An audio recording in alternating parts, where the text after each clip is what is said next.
통합진보당인 줄 알면서 왜 구태여 저희들한테 민주당 욕을 그렇게 하는 시민들이 많으시죠? 왜 민주당이 그리 안 나오냐고.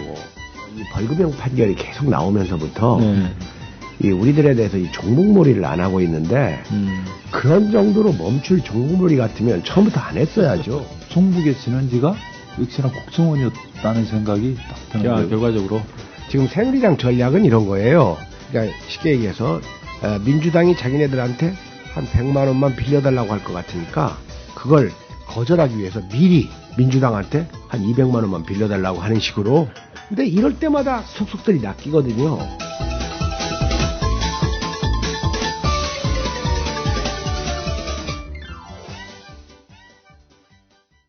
역사와 철학이 있는 혁명시사방송 국민이 갑이다 22회 시작하겠습니다. 저는 주권방송 대표 권오혁입니다. 네, 안녕하십니까. 김갑수입니다. 반갑습니다. 잘린 변호사 김승규입니다. 오늘은 거친 숨소리가 안 계시죠? 네, 허전하네요. 네. 그 7월 7일부터 21일까지 그 간도 답사 압록강을 거슬러 가 있는데 네. 그거에 앞서서 먼저 중국으로 배낭여행을 가셨습니다. 순발대로. 그리고 17일 날 중국 다롄에서 합류하기로 돼 있습니다. 네. 그러니까 본인 말로는 자기가 먼저 가서 안전한지 아니면 위험한지를 좀 알아보겠다고 그러고 갔습니다. 아, 저번에 지난주에 표정 보니까 정말 기대를 많이 하시던 것 같더라고요. 정말 오랜만에 하고 싶었던 배낭여행 하신다고. 그래서 아마 사진을 많이 올리실 것 같아요. 그래서 사진을 보면 어디를 가시는지 확인될 것 같고요. 답사를 다 이제 이번 주에 가시는 거네요. 17일부터 21일까지. 그렇습니다. 내일 모레 수요일 날 갑니다. 네. 오늘 이 국민이 갑이다 방송 녹음하고 네. 내일은 부킹 정치 녹음하고 모레 바쁘십니다. 새벽에 네. 출발합니다. 네. 그래서 저희 방송 녹음 시간대를 피해가지고 일정을 굳이 잡으신 것 같아요. 그렇게 생각해 주셔도 상관없습니다. 그래서 다음 주에 갔다 오셔서 아마 그 답사 얘기를 좀 많이 해주실 것 같은데. 그리고 좀 쉬셔야 될 텐데 그렇게 바삐 다니셔도 또 가스도 보니까 쉬시는 게 아니고 계속 저 강의가 있고 이런 것 같은데요. 뭐 저야 뭐 그래도 이 일정한 직업이 없는 그 백수니까. 근데 또 백수가 과로사 한다는 말도 있습니다. 고생 많습니다. 네. 그 변호사님 지난주에 정당 연설에 요즘에 또 역할을 많이 하시는 것 같은데요. 지난 방송에서 말씀드린 대로 통합진보당은 지금 매일 하루에 2차례 점심때, 저녁 퇴근 때 이렇게 정당 연설을 하고 있습니다. 지난주에 저도 저 청계광장에 나가기도 했었는데요. 여튼 반응은 좋습니다. 근데 왜 저희들 보고 저 통합진보당인 줄 알면서 왜 구태여 저희들한테 민주당 욕을 그렇게 하는 시민들이 많으시죠? 왜 민주당이 그리 안 나오냐고. 통합진보당한테 통합진보당은 나왔는데요, 그러니까. 그러니까 민주당도 빨리 놓으라고 그러라고. 민주당이 직접 말씀하시죠, 그랬더만. 가까울 거 아니냐고 좀 이야기 좀 하라고 이렇게 국민들이 좀 길거리에서 민주당을 기다리고 있다는 말씀을 드리니까 민주당 이 방송 듣는 민주당 분들 계시면은 좀 제촉하십시오. 길거리에 나오십시오. 길거리에서는 야권의 대표 주잖아요. 이제 그런 분들은 그 민주당 나오라고 하시는 분들은 이제 원래는 그 민주당 지지자인데 안 나오니까 속상하니까 그래요? 그렇게 얘기하는 것 같고요. 사실 뭐 민주당 없이도 해낼 수 있습니다. 그리고 사태가 좋아지면 민주당은 나오지 말래도 나올 사람들이니까요. 그렇게 스스로 나오게 만들어야죠. 이 사람에게 얘기해서야 뭐 쇠기의 경립기 또는 그 마이동풍 이런 말들이 있죠. 네. 우이독경 내지는 마이동풍. 저는 제 얘기 해도 됩니까? 네, 하십시오. 저는 지난 금요일에 대전에 가서 도서관 근무하시는 여성, 관리자들 또는 강사분들을 대상으로 분단 모순에 대해서 강연을 좀 했습니다. 특이하네요, 대상들이. 네, 그렇습니다. 통합진보당원들인가요? 전혀 그렇지 않습니다. 그러니까 전혀 당원은 없고요. 이 도서관 관리직 여성들이에요. 네네네. 그러니까 원래 제가 그 여성들 강연하기를 좀 좋아하지 않습니까? 그래서 아주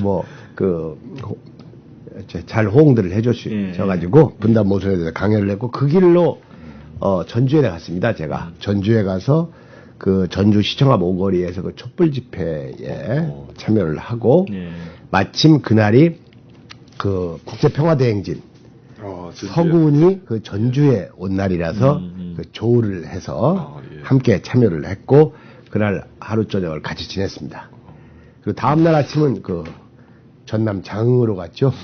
그래서 전남 장흥으로 가서 전남 전교조 선생님들 한 40분들 하고 강연을 하고 역사를 얘기하면서 거기에 그 작년 통합진보당 사태를 좀 끼워 넣기 식으로 얘기를 했더니 약간 그 의아해하는 그런 얘기를 처음 들었다 하는 분들도 계시더구만요. 전남 장흥에서도요? 네네. 그 선생님들 중에. 아, 예. 네. 그리고 그분들하고 그날 그 밤에 같이 지내고 다음날 아침, 그러니까 어제죠. 어제 그 과속을 운전을 하고 집에 왔습니다. 그런데 와 보니까요. 제가 그 이 호남에 충남과 호남에 가 있는 동안 비가 하나도 안 왔어요. 그쪽은. 예. 말 그대로 폭염이었습니다. 그런데 이 서울과 중부지방은 아주 폭우가 쏟아졌다고 하더구만요. 네, 맞습니다. 그런데 또 어제 올라와 보니까 또 서울과 중부지방은 비가 안 오고 계속 또 폭염이에요. 그러니까 제가 비는 못 보고 계속 폭염 속을 이렇게 찾아다니고 있는 꼴이 됐는데 혹시 우리 권 대표님 여기 망원동이라는 곳이 여기가 지금 성산동입니다. 동은. 동으로는 성산동이고 망원 여기 바로 옆이죠. 옆동이죠. 망원동도 바로 옆동. 그렇죠. 옆동이고, 그러니까 여기가 이 상습 이 수해 지역이라는 거 그렇죠. 아시나요? 이 지역 망원 지역. 요즘은 좀 안 그렇지만 이 망원 지역에 아마 그 2층까지 이렇게 물이 차올랐던 때가 90년대까지 그러지 않았나요? 1984년에 대홍수가 났었죠. 그러니까 지금 1984년 같으면 지금 이 우리 방송국 이 천정까지 물이 와 있다고 봐야 됩니다. 그리고 재미난 것이 그걸 6년을 끌어서 그 조영래 변호사가 그 망원동 수재는 천재가 아니라 인재임을 밝혀낸 장소가 바로 여기입니다.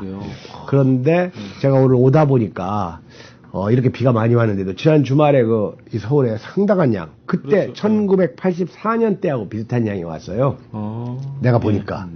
근데도 확실히 달라졌다는 걸 느낄 수가 있는데 그때도 말입니다.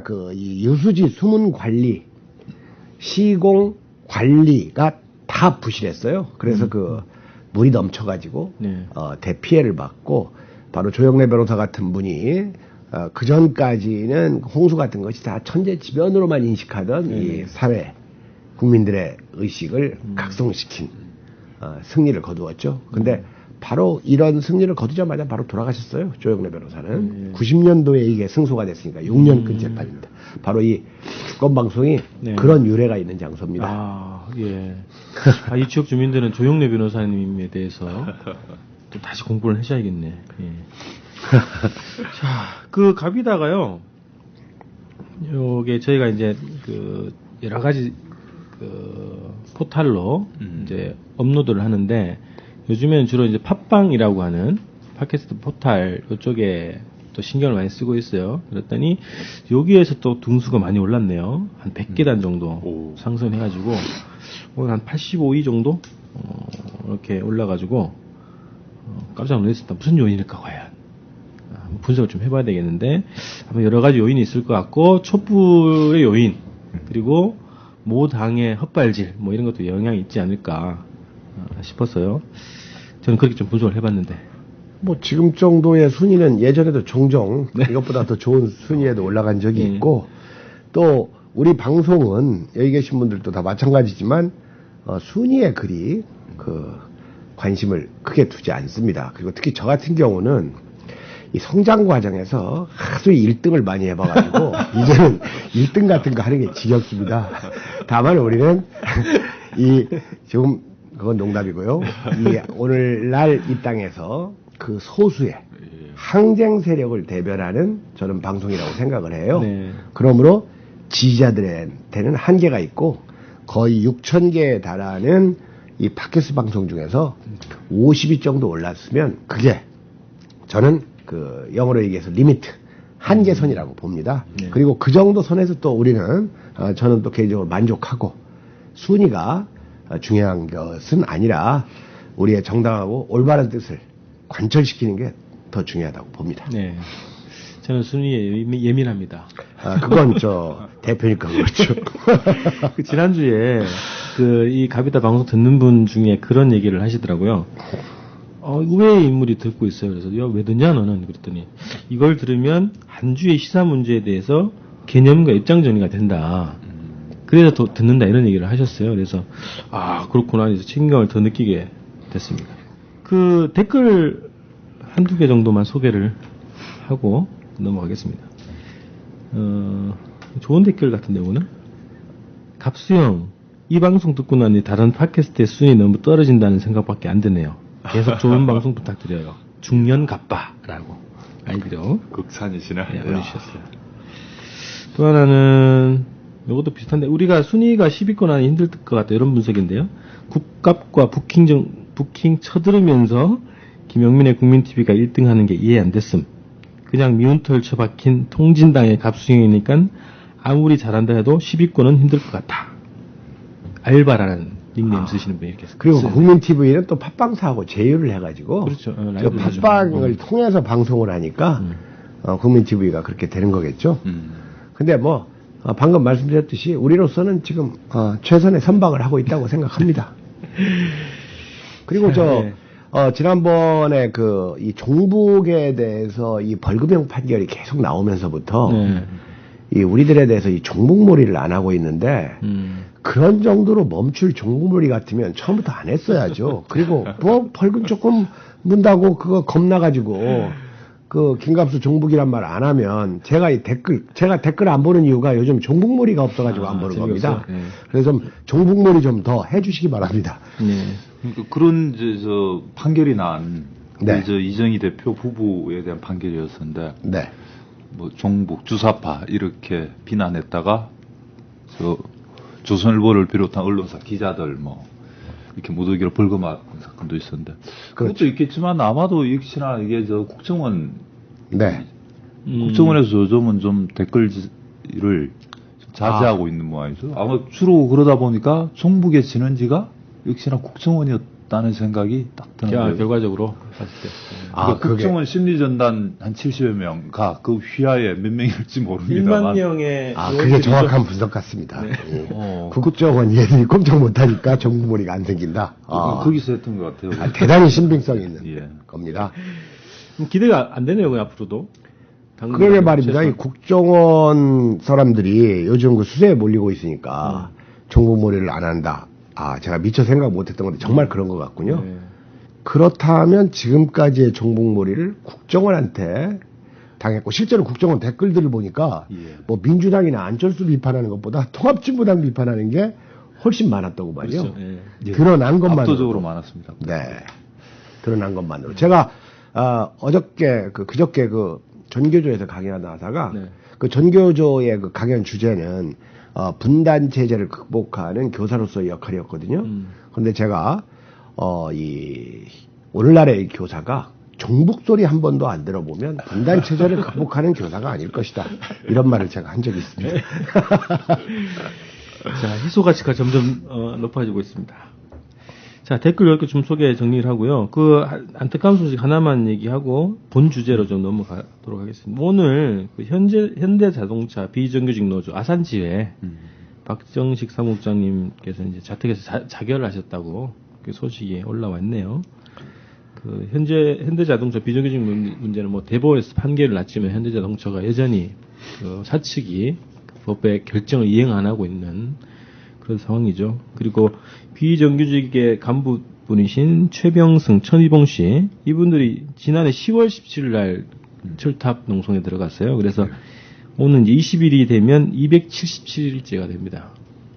네. 이렇게 오랫동안 하고 있는데요. 그래서 지금 민주노총하고 시민사회단체들이요, 20일 날 6시에 울산 현대자동차 공장 앞에서 힘내라 비정규직 1차 힘모기 행사 이렇게 진행한답니다. 그래서 여기 희망버스, 희망열차가 운행이 돼요. 그래서 네네. 당일날 오전 10시 반에 대한문 앞에서요. 희망버스 100대가 출발한다고 합니다.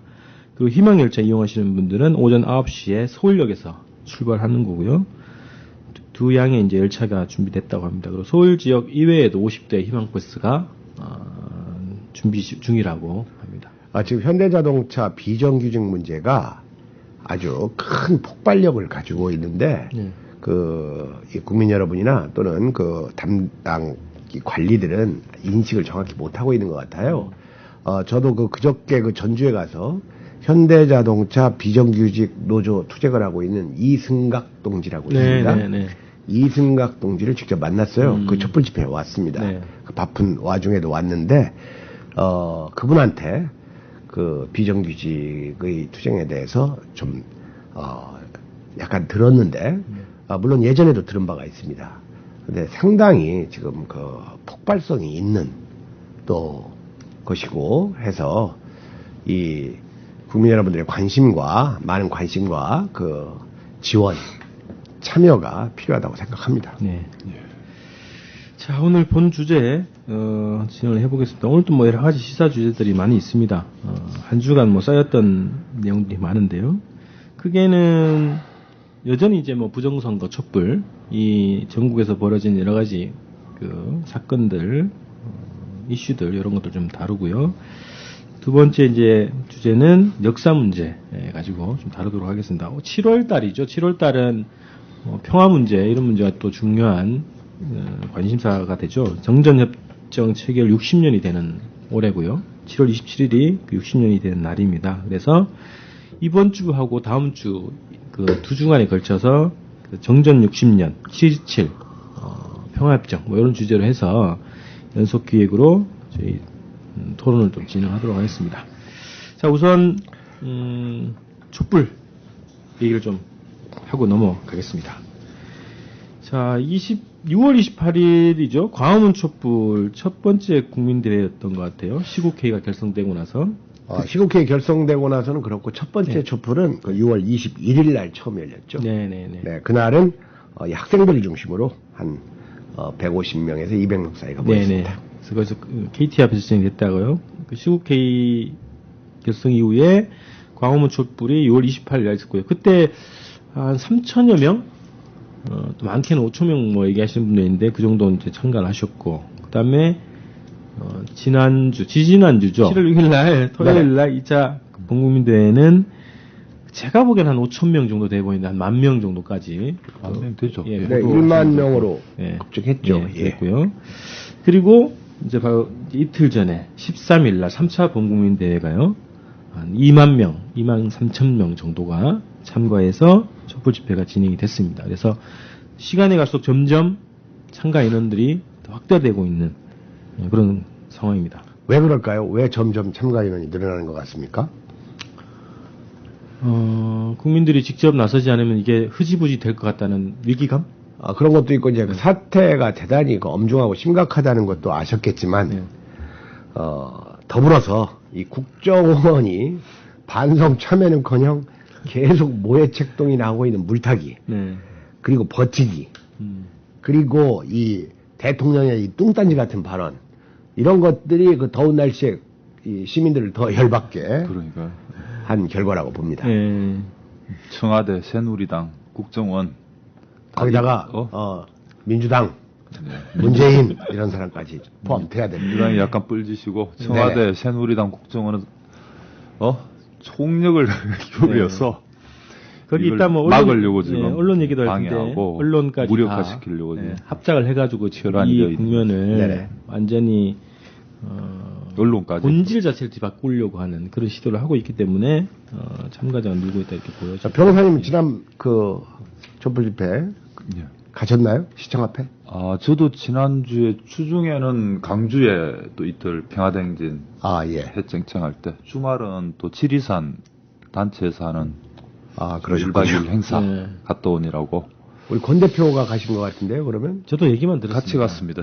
그렇게 갔다 오느라고. 그러니까 우리 셋 다 이 지방에서 네. 원래 이 서울에 많이 모일 때는 이렇게 전주나 지리산 이런 데서 또 이렇게 받쳐줘야죠. 네, 그래서 네. 저는 전주에서 했고, 그러니까 여기 계신 모든 분이 그 13일 광장에는 못 나갔군요. 그렇죠. 예. 그래서 뭐 SNS나 이런 걸 통해 가지고 언론 보도는 거의 제대로 안 됐으니까요. 주로 이제 참가자들이 보내오는 소식 듣고 이 대회의 열기, 분위기, 규모 뭐 이런 것도 좀 파악을 할 수 있었던 거죠.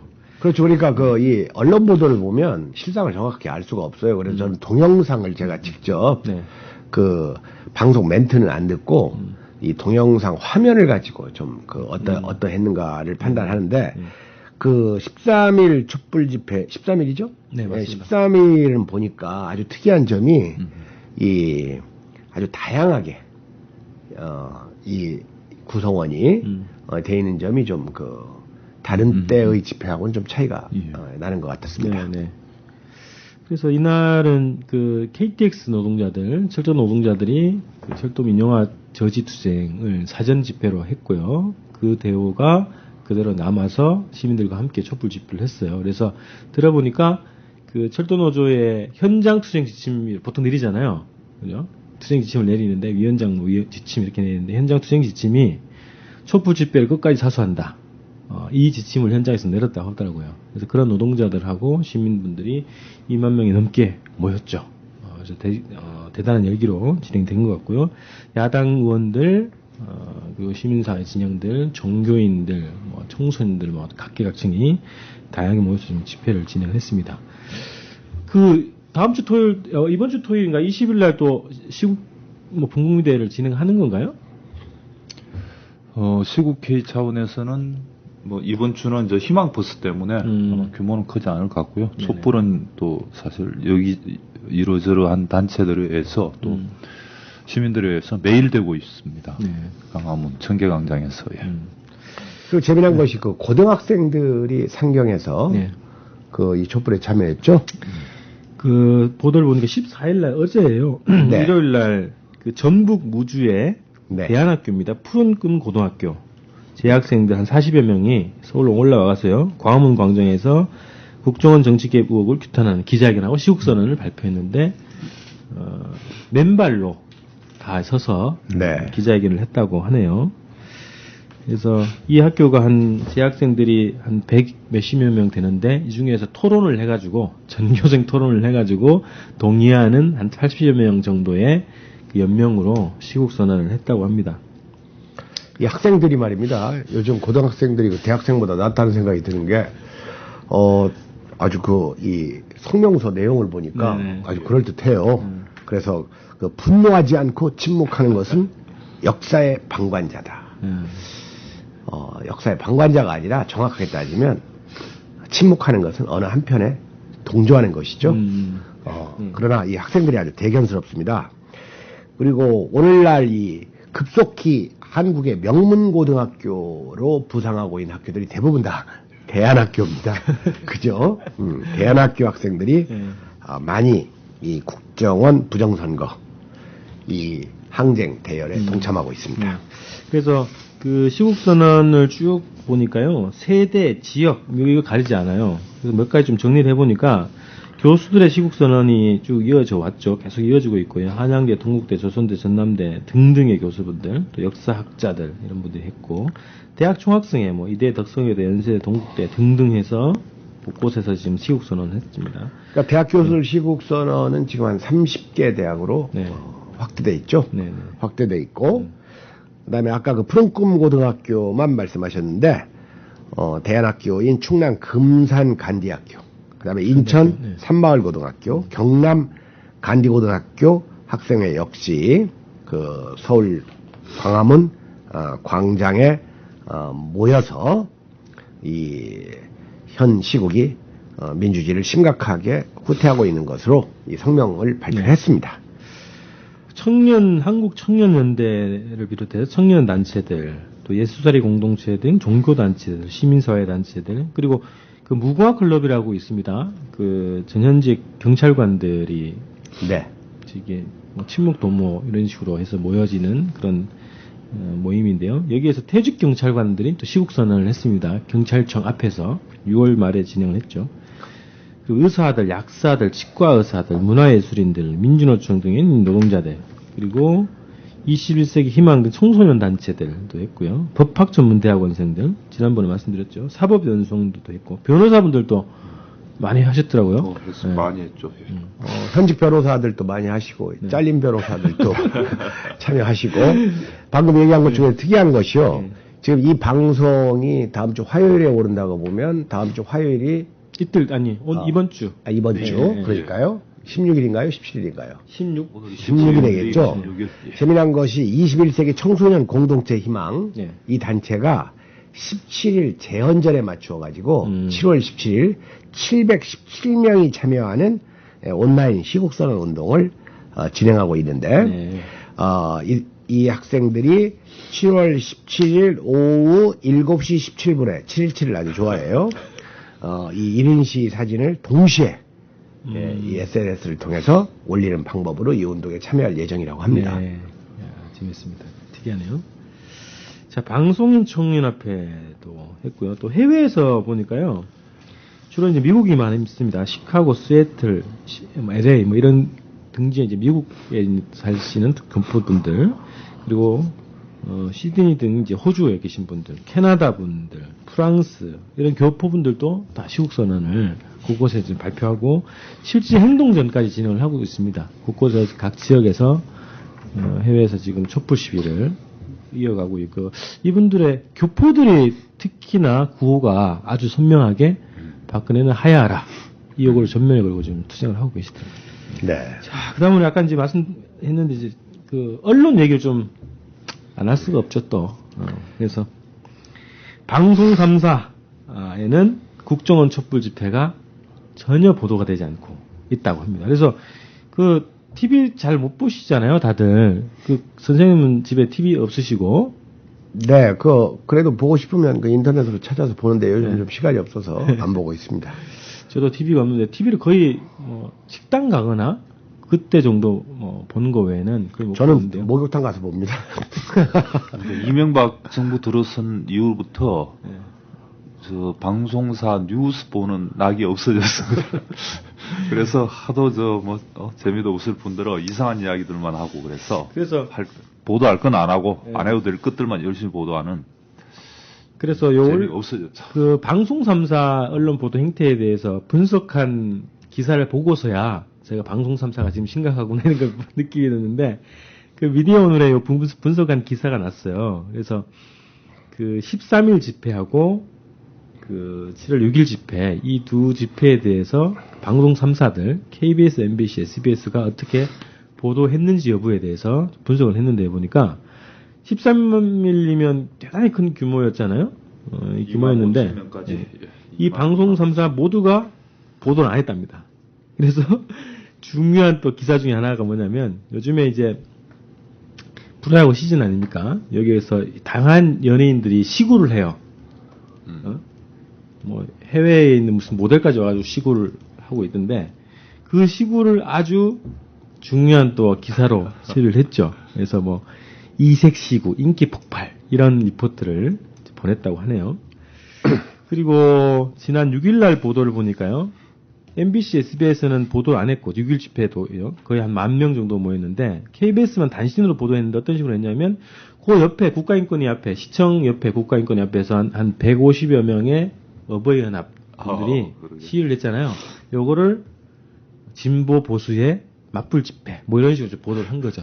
그 정도 심각한 보도. 왜곡 보도군요. 네. 1만 대 150. 그러니까 아까 김 변호사님이 뉴스부는 낙이 없어졌다고 하는 낙이 없어질 정도가 아니라 그것 보면 10번 치고 화나니까 맞습니다. 아주 무서우니까 피하죠. 근데 저는 이 방송 3사도 방송 3사지만 이 진보 언론의 그 맏형을 자처하는 한겨레의 태도가 훨씬 더 심각하다고 봅니다. 이 한겨레는 지난번에 여성 학비 노동자들 2만 명이 서울역에 와서 집회를 냈을 때도 외면하더니 6,000명의 통합진보당 당원들이 광주에 모여서 아주 개성적이고 의미가 큰 정책당대회 행사를 했는데도 외면을 했죠. 그러면서 계속 지금 1만 명 이상이 서울 시가지에 모여들고 있는 촛불 집회를 보도조차 안 하고 있어요. 촛불 집회가 있은 다음 날, 그러니까 일요일이죠. 제가 한겨레 인터넷판에 들어가 봤더니 이 촛불 이 시위에 대한 기사 한 줄도 찾아볼 수가 없었고, 그 대신 추신수 선수가 13연속 안타를 기록하고 있다는 보도가 떠있더구만요. 그래서 이 사람들이 일요일이니까 아무래도 인터넷은 다음 날이라도 오리려니 해서 오늘 또 네. 들어가서 샅샅이 찾아봤더니 역시 촛불은 한 줄도 없고, 오늘은 또 어떤 기사가 눈에 띄냐면 미국 그 메이저리그의 그 대학생들, 아이비리그죠. 메이저리그가 아니라 아이비리그의 여대생들이 정말 원하는 것은 배우자가 아니라 섹스 파트너다. 이런 기사를 띄워놓고 있어요. 이런 기사를 띄워놓으면 정신이 있는 한겨레가 촛불 보도를 안 한다. 아주 심각합니다. 지난번에 예전에 작년에 통합진보당 당권 구데타 당시에 이석기 의원이 이런 말을 했죠. 종북보다 종미가 더 문제다. 예. 그러니까 그 발언에 대해서 한겨레 사설에서 반미는 시대의 뒤진진보다 이런 말을 하고 있어요. 맞습니다. 네, 기억합니다. 네. 자, 그런데 벌써 종미가 문제라고 했는데 그걸 반미로 받아들이는 거예요. 여기에서 그 흑백 논리의 오류가 있는 겁니다. 이 한겨레 논설지는 전혀 논리 공부가 안 된 사람들이에요.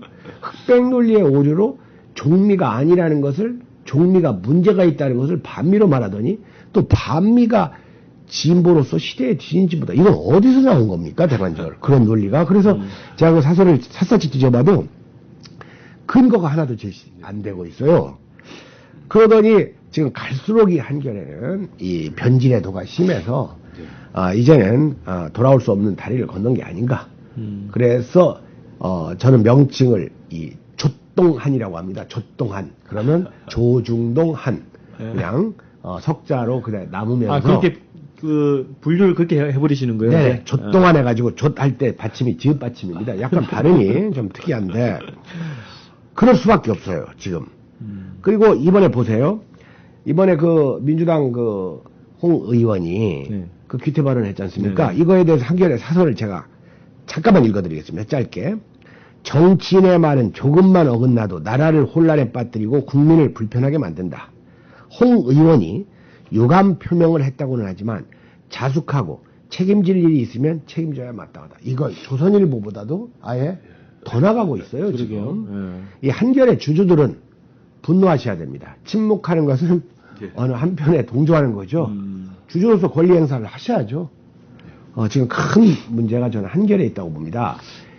예전에 한겨레 신문의 고참 기자 가운데 성한용이라고 있죠. 예. 이분이 대선 전국에서 박근혜 후보에게서는 귀티가 난다. 이런 칼럼을 게재한 걸 제가 본 적이 있어요. 그러니까 한겨레 신문은 박근혜의 귀티는 좋고 귀태는 안 되고 이런 식의 논조를 지금 보이고 있는 게 참 한심스럽습니다.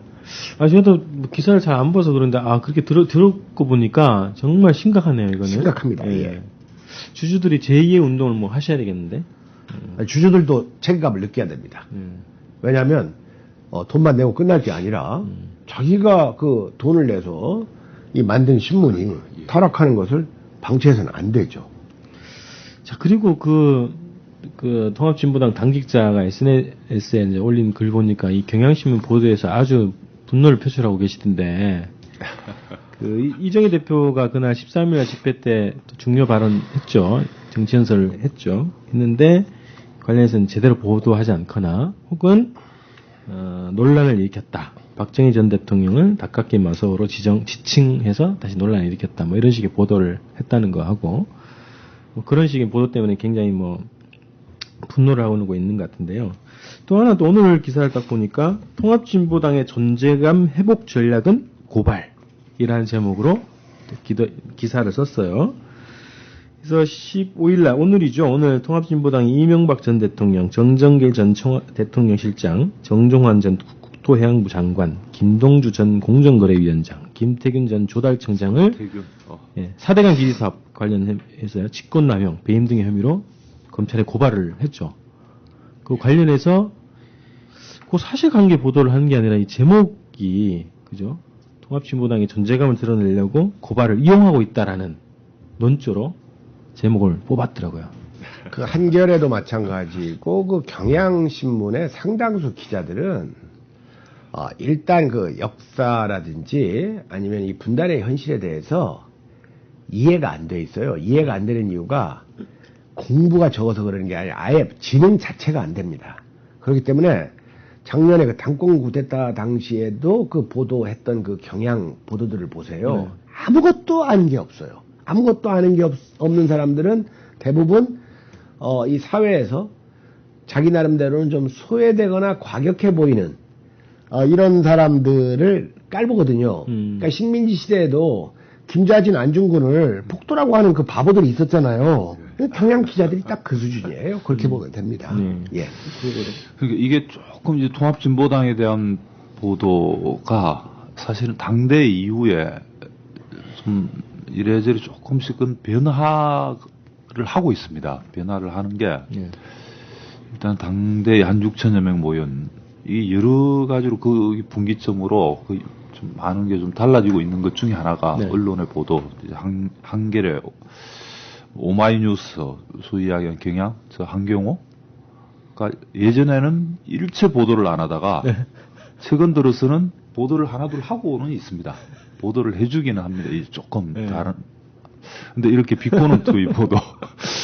이걸 고맙다고 해야 되는지. 여튼 보도를 한다는 것 자체는 예전하고 좀 달라진 거다 이런 게 있고요. 무시할 수 없다 이렇게 봤나 보죠? 글쎄요. 이유는 모르겠습니다만 여튼 그러고요. 그리고 이제 뭐 시민단체, 뭐 연대사업, 통합진보당 이렇게 대회 환경은 좀 상당히 많이 달라진 것 같습니다. 그래요? 당대 이후에. 이 단체들도 또 민주당 정당들 사이에서도 그래서 급속히 회복하고 있는 게 아닌가. 이제 외부 관계도 그럴 것 같습니다. 그 제3당으로서의 그 역할 그리고 뭐 예우를 다 해준다는 건가요? 그렇습니다. 지금 거의 다는 아니어도 이제 조금 전혀 안 하다가 이제 조금 해주기 시작하고 있습니다. 이 상하 개념으로 말씀드려서 좀 그렇습니다만은 이 진보 단체들의 이 중하층으로 갈수록 이 통합진보당에 대한 지지 회복이 급속도로 이루어지고 있어요. 왜냐하면 저는 첫째로 그 전교조 교사들, 그다음에 민주노총 노조원들, 그다음에 농민의 회원들을 많이 만났거든요. 그러니까 이분들은 거의 압도적으로 이 통합진보당을 지지하는 그 형태를 취하고 있고 상층부의 그 이해관계가 걸린 그 지도층들이 후회하고 있거나 머뭇거리고 있거나 아직도 미몽에 빠져 있는 이 세 부류가 있습니다. 예, 그래서 요 발언 좀 얘기를 좀 이어가도록 하겠습니다. 이정희 대표께서 13일 날 촛불 집회에 올라서 정치연설에서 다카키 마사오를 다시 지적을 하셨죠. 친일 매국 세력이라고 표현을 하셨어요. 그의 딸 박근혜 대통령까지 국정원을 동원해서 종북 공세 만들어내 권력을 차지한 사실이 드러나면 정권의 정통성이 무너진다고 두려워하기 때문 아니냐 이런 이제 발언을 하셨어요. 그렇죠. 이 발언은 지난 그 대선 텔레비전 토론회에서 충성열서를 써서 일본군 장교가 된 다카키 마사오 누군지 아실 거다 해놓고 한국 이름 박정희. 이 발언의 연장선상인데 경향신문의 그 비꼬는 듯한 다른 기사와는 차이가 있게 저는 방금 이 발언을 이 논란거리가 됐다는 기사가 경향신문 인터넷 톱에 올랐었어요. 예, 저는 어쨌든 그 정치인의 발언이 이 논란이 됐다는 보도는 뭐 이렇게 부정적이라고 보지는 않습니다. 정치인은 이 논란을 일으키고 이슈를 제기해야지 그 존재감이 있는 것이죠.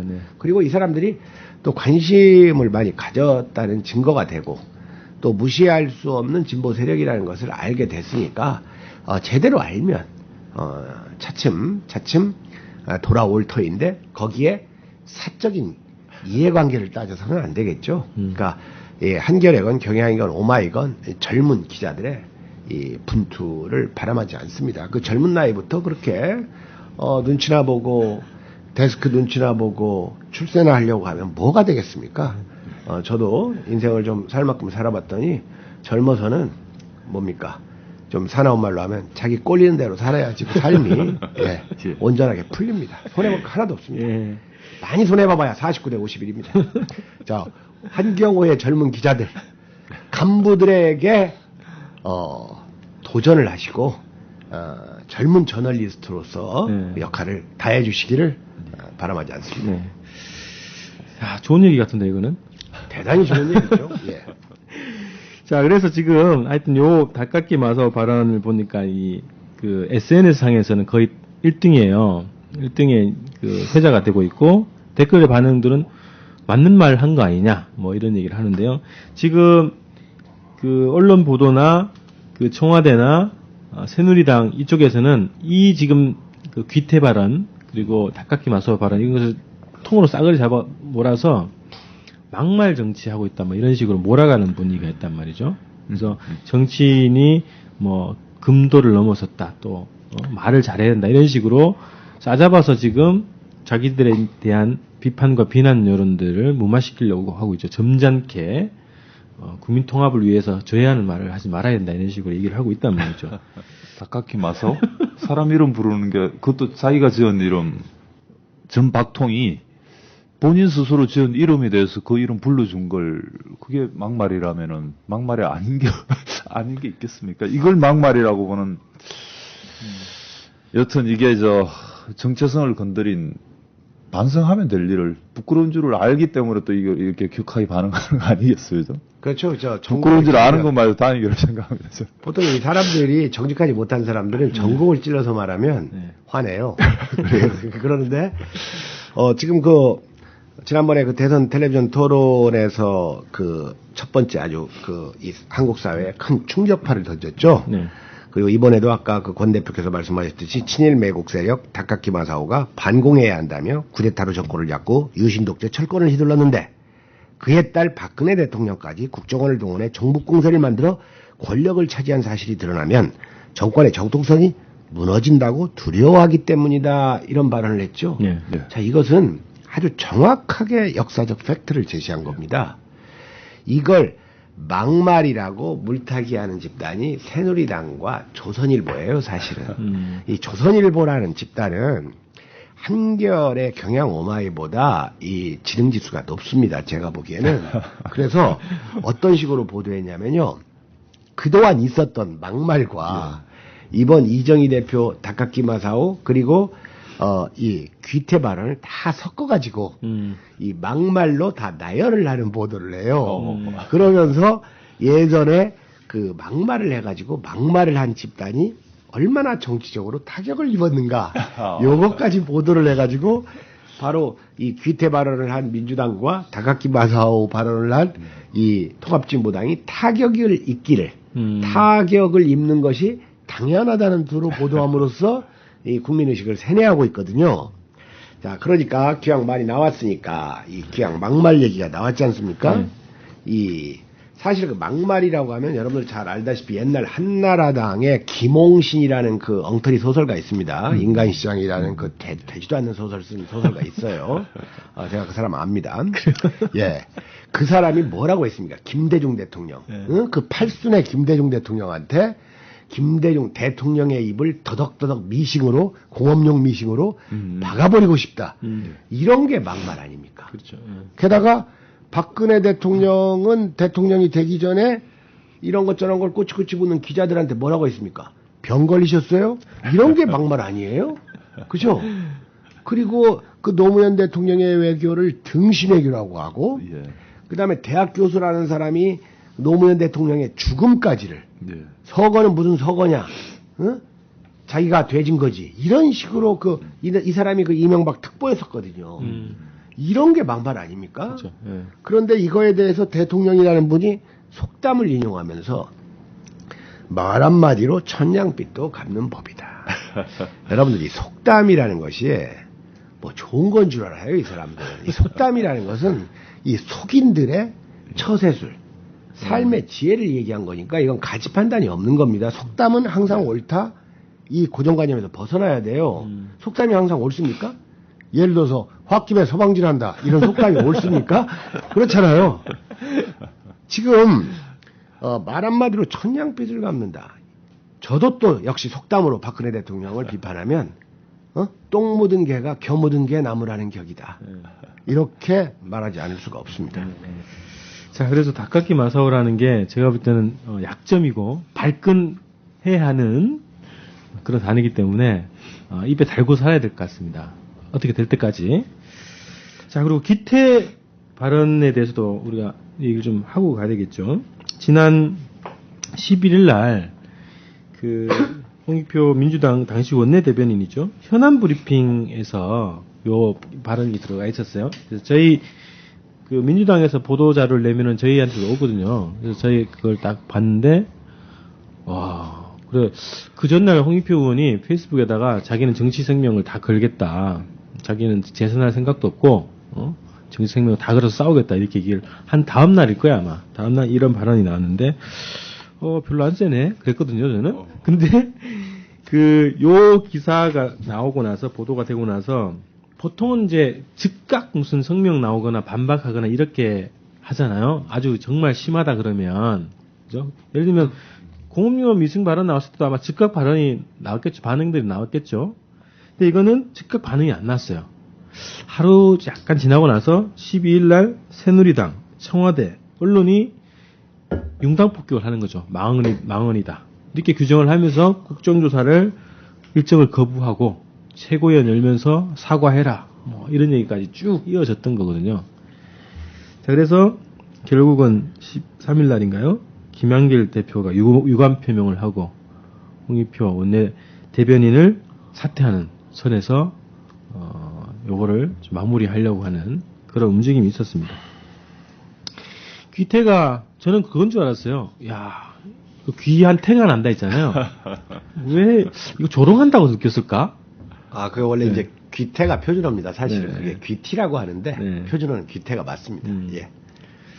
그래서 왜 청와대는 이런 작전을 폈을까요?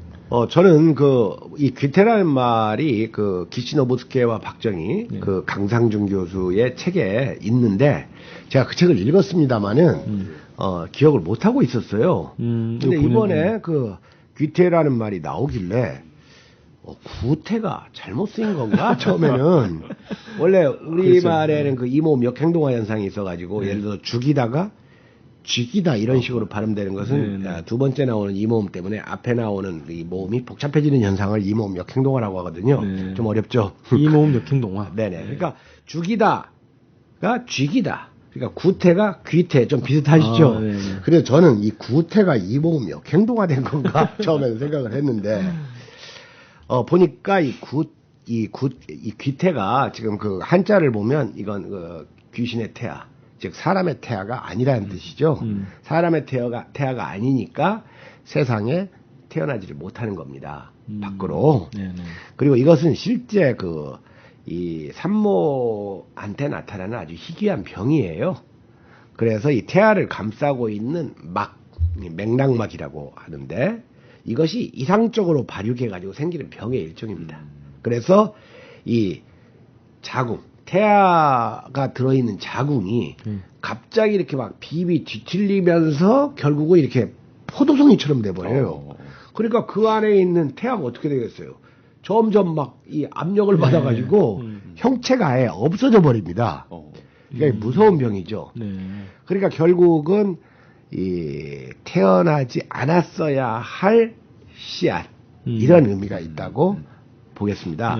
그런데 기시노부스케나 이 박정희야말로 얼마든지 그 역사적 판단에 있어서 태어나지 않았어야 할 그 존재들이다 말할 수 있는 거 아닙니까? 그렇죠. 태어난 사람을 갖다가 그냥 한나라의 대통령을 갖다가 사내로 태어났으면 불알값을 내야지. 이거 옛날 한나라당 박순자 전 의원이 한 말입니다. 그 다음에 김병호 한나라당 홍보위원장은 노무현 대통령은 개구리다. 뭐 요따위 말.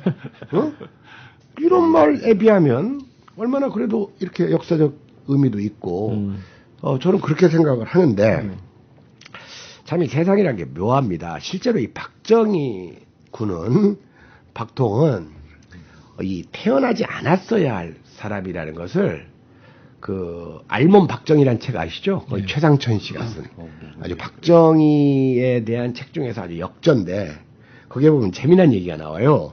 실제로 이 박정희는 우리가 박정희의 어머니 조남이 백자 남자 의자입니다. 그런데 이 백남의 여사께서 이 아이 박정희를 가졌을 때 얘를 어떻게든지 세상에 안 태어나게 하려고 지우려고 지우려고 온갖 노력을 다했다는 말이 이 책의 맨 앞에 나오잖아요. 이 알몸 박정희라는 책은 그러니까 그런 이 일종의 그 정신분석학적 문학적으로 얘기하면 원형적 비평에 의해서 박정희를 말하는 책이에요. 그래서 온갖 민간요법을 다 썼습니다. 뭐 조선간장을 마시고 그다음에 밀기울을 마시고 섬돌에서 떨어지고 그다음에 장작대기에서 떨어지고 버들강아지 뿌리채 다려 마시고 어떻게든지 박정희 태아를 죽이려고 했는데 그 태아가 산모와의 처절한 싸움과 투쟁 끝에 세상에 나왔다는 겁니다. 그런 점에서 이 박근혜가 아니라 박정희는 살아남는 법은 확실히 알았고, 바로 그것을 박근혜 대통령, 박정희 대통령의 차녀죠. 우리 박근혜 대통령은 이것을 배우지 않았는가 이런 식으로 말하는 분들도 있습니다. 예. 자, 그래서 요때 요거 막말 파동이라고 해서 이제 요거를 부추긴 게 청와대 이정현 홍보수석이에요. 이 사람이 어떤 얘기를 했냐면 민주당의 홍익표 대변인 발언은 국회의원 개인의 자질을 의심케 할 뿐 아니라 국민을 대신하는 국회의원이 했다고는 볼 수 없을 정도의 폭언이고 망언이다. 우리 대통령에 대해 북한에서 막말을 하는 것도 부족해 이제 국회의원이 대통령에게 그런 식으로 막말하는 것은 대한민국의 자존심을 망치고 국민을 모독하는 일로 있을 수 없는 일이다. 홍익표 의원은 도대체 어느 나라 국회의원인지 묻고 싶사. 이것은 국민이 선택한 대통령의 정통성을 부정하는 일이고 그리고 자유민주주의에 대한 정면 도전이다. 이런 얘기를 했어요. 그러면서 사과를 해라 이런 얘기했습니다. 마치 이게 우리가 박근혜 정부에게 묻고 싶은 그런 발언을 역으로 지금 공격 모드로 지금 사용을 했습니다. 자, 그 다음에 요 얘기를 좀 안 할 수가 없습니다.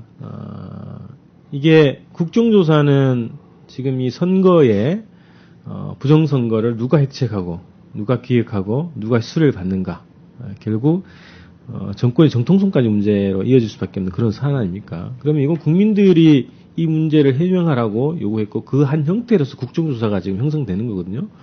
그래서 그것을 이제 야당이 국민의 위임을 받아서 국정조사를 추진하는 한 축이 되고 있는데 이게 갑자기 갑을 관계가 바뀌어버렸어요. 지금 사태가.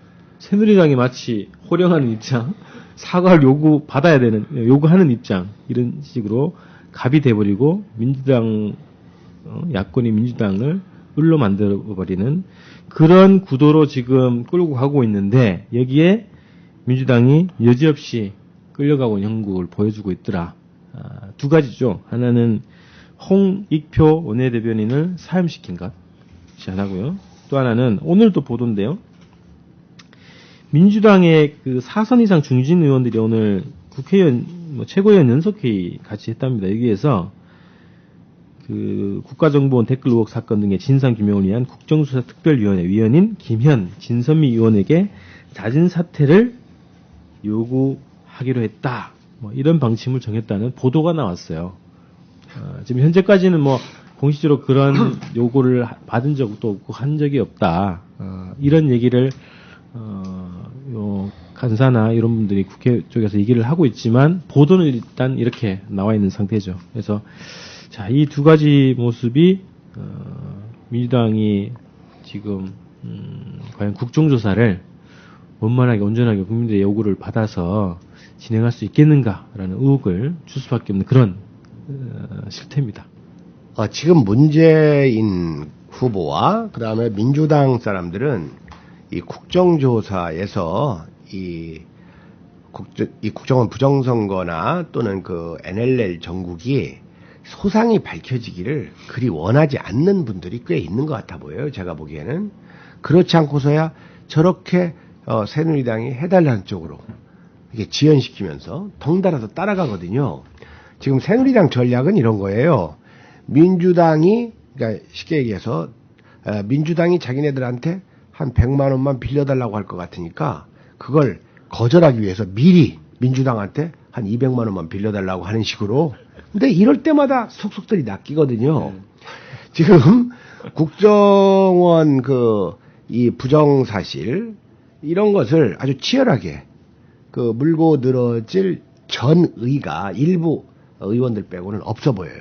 왜냐하면 이게 자기 부정이 되거든요. 왜냐하면 문재인 후보가 밑도 끝도 없이 박근혜 대통령에게 책임 물을 수 없다. 이런 선언을 했잖아요. 처음에 그렇죠. 그러고 나서 다시 책임 물으려니까. 그러니까 원래 사람은 처음 한 말이 진실입니다. 묻기가 싫은 거예요. 그 다음에 이 NLL 문제에 있어서는 새누리당도 사태를 아주 야비하게 왜곡하고 있지만 민주당도 아주 기회주의적으로 국민을 호도한 게 사실입니다. 어저께까지 이 문재인 씨는 정상회담에서 노 대통령은 NLL 수호지가 확실했다. 지금 민주당도 이와 같다. 이런 전혀 감도 잡지 못한 얘기를 하고 있단 말입니다. NLL 수호지가 확실한 것이 이게 정상입니까? 이게? NLL이 수호돼야 될 선입니까? NLL은 여러분들도 아시다시피 정체미상의 북한 땅 황해들을 봉쇄하는 선입니다. 이건 수호해서는 안 될 선이에요. 그러면 처음부터 작년 대선 전국에서 박근혜 후보가 야비하게 NLL을 가지고 나왔을 때 노무현 대통령이 NLL을 포기하는 발언을 했다. 그러면 노무현 대통령이 그런 발언 좀 하면 어떠냐? 그게 뭐가 포기냐? 이걸 무효화해서 공동 어로구역을 만들자는 거 아니냐? 그 다음 또 박근혜 후보가 NLL을 지키기 위해서 젊은이들이 얼마나 죽었느냐고 얘기했을 때도 머리가 있는 후보 같으면 뭐라고 하겠습니까? 그러니까 더 이상 젊은이를 죽이지 말자고 하는 것 아니냐? 이렇게 나갔어야 돼요. 그렇죠. 옛날에 노무현 대통령이 장인이 뭐 빨갱이라고 공격을 하니까 우리가 잘 알다시피 노무현 대통령이 뭐라고 했습니까? 나더러 아내를 버리라는 말입니까? 이런 순발력이나 또는 있어야죠. 예. 네, 이게 있어야 되는데 기본적으로 이런 발언은 용기에서 비롯되거든요. 그런데 저는 이 민주당의 후보를 포함한 김한길 씨 마찬가지죠. 용기가 없다 보니까 이 상대의 잘못의 핵심을 찌르는 발언도 못 해가지고 계속 지금 질질 끌려다니고 있습니다. 그런데 이미 시민들은 거의 다 지금 사태를 알아가고 있어요. NLL이 새누리당에 의해서 정북몰이의 소재로 이용된 것은 벌써 알았고 이거에 대해서 민주당도 기회주의적으로 대처하면서 NLL의 실상을 제대로 안 알리고 있다는 것도 알거든요. 자, 보세요. NLL대로만 하면 정말로 이 문재인 씨 말대로 NLL을 수호해야 된다고 하면 북한 선박들은 고기 잡으러 나갈 때 200km를 나가야 돼요. 이런 선이 정상인 선입니까? 아니죠. 그러니까 NLL은 터줘야 되는 겁니다. 그리고 NLL을 북한 어선이 넘어왔다고 해도 이건 정전협정에 전혀 위배되는 게 아니라는 것은 옛날 판문점 연락 장교단장을 맡았던 육군 참모총장 출신 이양호 국방장관이던가요? 그런 사람이 직접 그런 말을 했잖아요. 그러니까 얼마든지 역사적 근거가 있는데 처음에 이 나약하고 기회주의적인 문재인 후보가 이걸 살짝 피해가가지고 어떻게든지 좀 대선 전국만 넘겨서 당선되면 되겠지. 여기에 실수가 저는 있었던 것 같아요. 그러니까 작은 일이라도 물론 큰 일이지만 처음부터 이 전공법으로 했어야 되는데 그것이 대단히 안타깝습니다. 이렇게 된 이상 지금이라도 NLL의 실상을 정확하게 해야지. 또다시 무슨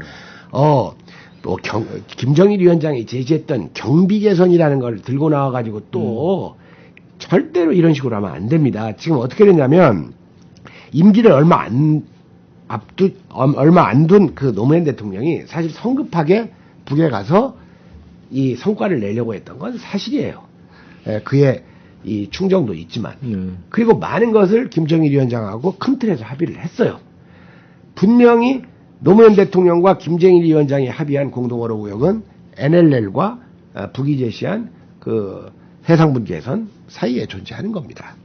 그러고 나서 이제 그 뒤에는 또 노무현 대통령이 바빴는지 아니면 뭐 자기는 정상회담에서 많이 이름 냈으니까 됐다는 생각에서인지 그 김장수 같은 사람들에게 국방부 장관 장관급에 담에 맡겨버렸잖아요.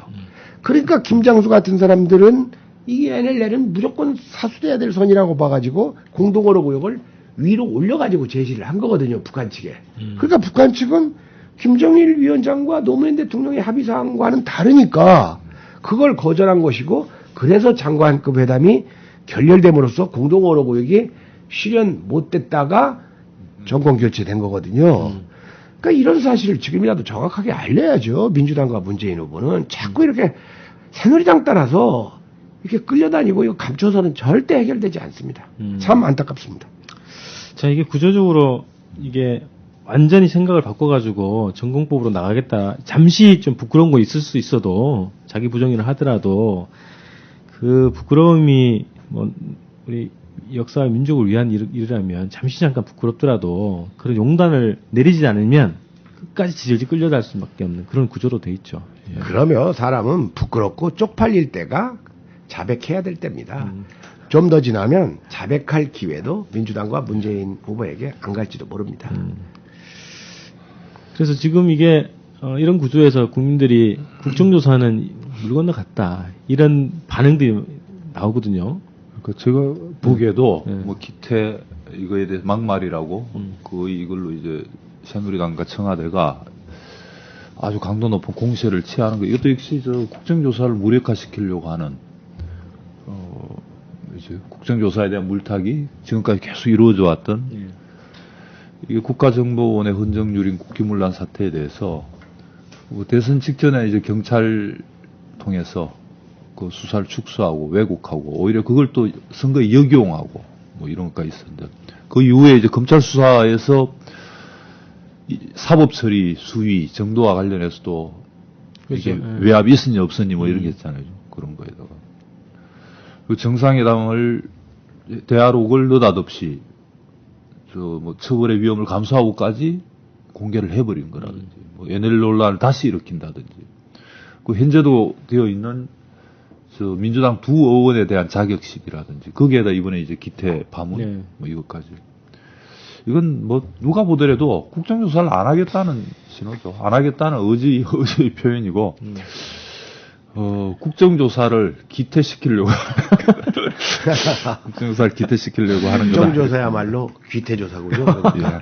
아마 그래서 지금 심각합니다. 이게 45일 동안 하기로 되어 있는데 네. 오늘이 14일째입니다. 거의 보름이 가버렸고요. 앞으로 30일이 남았는데 국정조사를 하루라도 할 수 있을지 모르겠어요. 그러니까 지금 새누리당은 의도적으로 작심하고 국정조사를 파행으로 가고 있고, 민주당은 이 법률 용어로 이 미필적 고의, 저 파행돼도 좋다.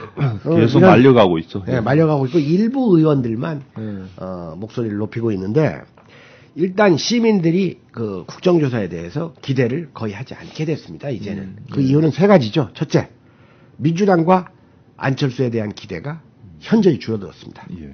두 번째, 새누리당이 지연시키고 파행을 유도하고 그것이 성공할 것이라고 생각을 해요, 시민들이.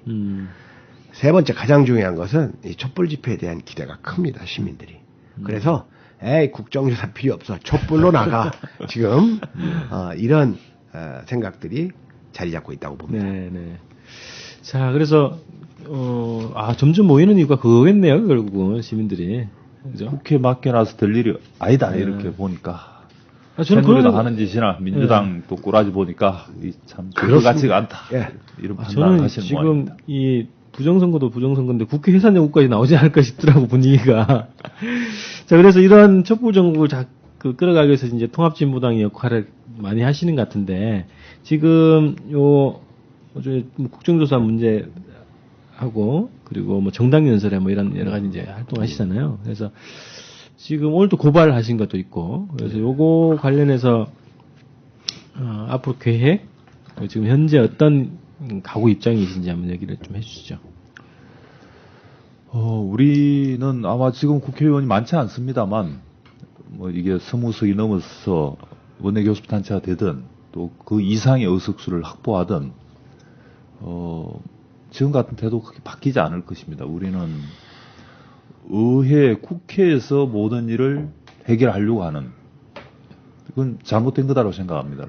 그 가능성도 낮고, 좀 계속 국민들의 정치 참여, 또 국민들의 인식, 이걸 높여가는 게 또 진짜 정치인 것이다. 국민들을 소외시키고, 국민들을 바보로 만들면서, 그 국회에서 쇼해서 뭔가 적절한 타입 절충을 해서 가려고 하는 것은 성공 가능성도 없을 뿐만 아니라 국민들에 대한 배반이다. 여튼 정치는 국민들의 의식을 높이고 참여를 높여내는 게 진짜 정치다. 그런 측면에서도 지금 국정조사, 이 국정원 문제와 관련해서도 국민들께 호소하고 국민들의 힘으로 이루어내려고 노력해야 돼요. 비단 이제 국정원 문제만이 아니더라도 그렇게 계속 해나갈 겁니다. 이거는 더더욱 지금 국회에서 될 가망성이 없어 보이기 때문에 더더욱 그러하고요. 뭐 현안들, 그게 하나 있고, 또 하나 우리 통합진보당 입장에서는 여전히 우리 사회 향후 이 진보 정치가 이 정립하느냐, 또 향후에 이제 집권 세력으로 다시 부상하느냐, 못하느냐는 역시 우리 노동자들의 조직하에 달려있다. 이렇게 생각을 합니다. 그렇게 보고 있고요. 우리 같은 경우는 노동자들의 노동조합 가입률이 지금 10%에 불과합니다. 지난해 통계로 10.1%였다고 그러는데 10% 중에서 한국노총이 6%, 민노총이 4%인 거거든요. 근데 이 정도 수치로는 노동자들의 목소리가 정치에 반영되기 어렵습니다. 예를 들면 이제 복지가 상당한 수준에서 진전되어 있다고 하는 북유럽 같은 경우에는 거의 노동자들의 노동조합 가입률이 거의 70%, 80%, 90% 육박하거든요. 그러면은 어느 정치인들도 노동자들의 문제에 대해서 이렇게 무관심할 수가 없습니다. 거의 결정권을 가진다고 이렇게 볼 수 있을 텐데요. 어쨌든 이 노동자들의 노동조합 가입률이 높아져야 된다. 노무현 대통령도 말씀하셨던 깨어있는 시민들이 조직된 힘, 저 민중의 조직된 힘이야말로 이 정치를 한 걸음 더 전진시켜낼 수 있는 것이다 이렇게 생각을 하고요. 그래서 그런 의미에서, 그런 측면에서 노동자들의 노동조합 가입률을 높이기 위해서 부단히 노력하고 있습니다. 마찬가지로 현장에서 조직화를 하기 위해서, 그리고 당내 당원들의 참여, 열의를 높여내려고 하는 노력도 하면서요. 그런 게 현재도 좀 필요하지 않을까 싶고, 아까 NLL 문제가 나왔어. 예전에 우리 어느 토론인지 모르겠는데, 김갑수 선생님도 나왔던 토론회에서. 네네. 맞죠. 제가 그런 이야기도 사회 보면서 했던 얼핏 기억이 나서, 이게 이제 북방 관계설 아닙니까? 제가 영어를 잘 못합니다만, North Limited Line? 네. 이게 사실은 분쟁선, 갈등선, 이게 전쟁, 어느 때든 전쟁이 일어날 수 있는 곳이 되어버린 거 아닙니까? 실제 이 긴장과 대결, 전쟁의 상징이 되어 있는 것인데, 분단의 상징이 되어 있는 것. 그래서 이걸 하야의 상징으로 바꿀 수 없냐. 어차피 그래 놓고 서로가 쓰지 못하게 두는 것보다는 서로가 조금 마음을 바꾸어서 공동으로 이용하면 더 좋은 거 아니냐. 그래서 민족 하야의 상징으로 NLL을 그대로 NLL, 내셔널 러블라인으로. 러블라인. 러블라인으로. NLL을 바꾸자. 네. 그런 표현도 한 적이 있습니다. 얼핏 기억이 나서 그러는데. 네. 하여튼 NLL에 대해서는, 민주당이 계속 피해갈 게 아니라, 김갑수 선생님, 적확하게 지적을 하셨듯이, 국민들께 알려야 됩니다. 이거 그럼 어떻게 하자는 것이냐. 이거 외에는 대안이 없다. 이거 계속 분단과 대결, 전쟁 지대로 계속 둘 것이냐. 이걸 하회 협력의 선으로, 그래서 공동 이용의 선으로, 그래서 공동이 서로가 윈하는, 서로가 이익을 취하는, 네. 그 지대로 만들어 가야 될까. 그 외에는 무슨 답이 있습니까, 이거에 대해서. 그렇습니다. 그런 걸 국민들께 알리고 동의를 구해야지, 계속 빙빙 말만 돌리고 어떻게든 피해 가려고만 하고 있으면은 해결이 되지 않는 것이다. 이렇게 생각합니다. 네. 자, 그러니까 지금 안철수 의원이 의도적으로 방관하고 있고, 물론 그 남재준 국정원장의 사퇴를 요구는 했죠. 네. 그 다음에 김한길 대표와 문재인 전 후보가 NLL 정국을 기피해가고 있는 마당에, 지난번에 박근혜 후보가 NLL을 가지고 대선 토론회에서 정북머리 비슷하게 했을 때, 문재인 후보는 지레 겁을 먹고 NLL 포기한 적 없다. 뭐 이런 식으로 했는데 이정희 대표만이 네. 노무현 대통령이 말이 맞다 하고 정면으로 발언했죠. 그다음에 통합진보당은 지금 부정선거 그 정당연설회를 시가지에서 매일 열고 있고 사실은 이 촛불 집회도 가보면 거의 주도하고 있는 형국인데 전략상 표면으로 드러나지는 않는 이런 입장이에요. 게다가 이번에도 또 역시 그 LLL 문제가 나오니까 이정희 대표가 그들은 범죄 행각이 드러나자 국가기관을 총동원해 NLL 논란을 일으키고 노무현 전 대통령을 부관 참시하며 14선언을 짓밟고 있다. 권력을 유지하려고 민족의 미래를 짓밟는 저들은 역사로부터 용서받을 수 없는 자들이다. 이렇게 얘기를 했는데 문재인 후보는 NLL 포기했다면 저 국회의원직 사퇴하겠습니다. 이러면 문재인이 친노인지 이정희가 친노인지 NLL 문제에 관해서 헷갈리잖아요. 문재인 씨는 친노를 하려면 똑바로 해줬으면 좋겠어요. 돌아가신 노무현 대통령한테 그렇게 누를 끼쳐서야 이건 도리가 아니죠. 네. 그러니까 이게 저 국정원과 박근혜, 박통과의 관계처럼 박통도 계속 그러고 있는 게 이제 난 모르는 일이다. 득본 게 없다. 그 문재인 씨도 태도가 비슷한. 그렇습니다. 지금 참 답답하고 14선은 모르는 일이다라고 해석할 수밖에 없는 발언을 하고 있습니다. 그렇습니다. 자, 그래서 국정조사도 제가 볼 때는 유일한 답은 촛불에 있고요. 이렇게 정리를 하죠. 네. 국민이 갑이다. 이렇게 해서 촛불 정국에 대해서 마무리를 이렇게 좀 하겠습니다. 대통령도 있고 장관도 있고 경찰, 검찰, 국회의원 다 있어도 모두 다 을입니다. 이 나라의 진짜 주인 국민이 갑입니다.